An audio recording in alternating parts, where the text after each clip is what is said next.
Hello, I'm Rhiannon, owner of the Epsom Bakehouse, and coming on today to talk about how to stop your dough rising too quickly and over-proving when the weather is warm and you're baking bread.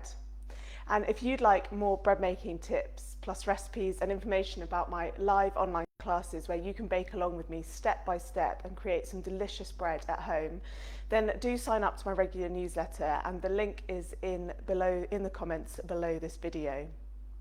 So today I wanted to talk to you a little bit about how to stop your dough rising too quickly when you're baking bread and it's hot weather. And well, why does that matter, first of all? Well, when you add yeast into your dough, like I've made here, the yeast are affected by temperature, and when it's warmer, the yeast do their job much more quickly, and that is to break down the starches in your flour, in your dough, and that creates food for the yeast. Then they digest that food and create gas that rises your dough. And as it gets warmer and warmer, your yeast will do that job faster and faster, to the point where they use up all the food in the dough, and actually the yeast then can't do their job, and your dough starts to deflate and go flat because there's no more gas being produced by the yeast. And at that point, you know that your dough has actually overproved, or it's just risen too far. It goes flat, and you're not going to bake a nice fluffy loaf of bread that rises well. So if it's hot weather, and I have the hot weather here at the moment, if it's hot weather or it's just generally quite warm where you're baking, then these are my tips for helping stop your dough rising and overproving. So first of all, use a bit less yeast. So you don't have to use all the yeast that it says in your recipe.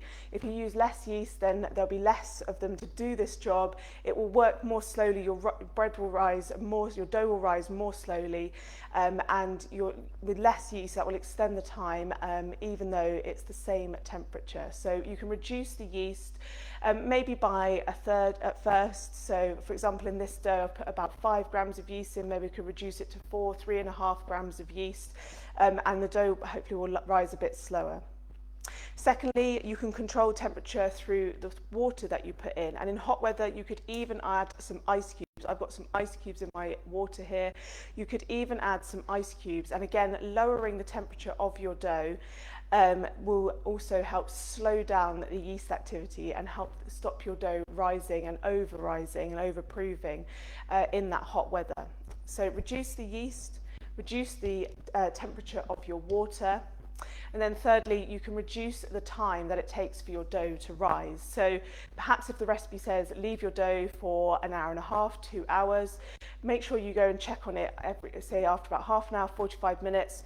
This dough I've just kneaded, and I'm looking for it to rise up in the bowl, double inside. At the moment, it's very solid. I can barely poke a hole into it. Once it's risen up and it's puffy and you can poke a deep hole in it, the dough has risen. And that will happen more quickly in warmer weather, as long as your yeast is working. So reduce the amount of time you leave your dough to rise. Make sure you don't overprove your dough. Also on temperature, find a cooler spot to rise your dough in. So that could be a room without too many windows, doesn't get the sun as much. It's a cooler room in your house, a cooler spot.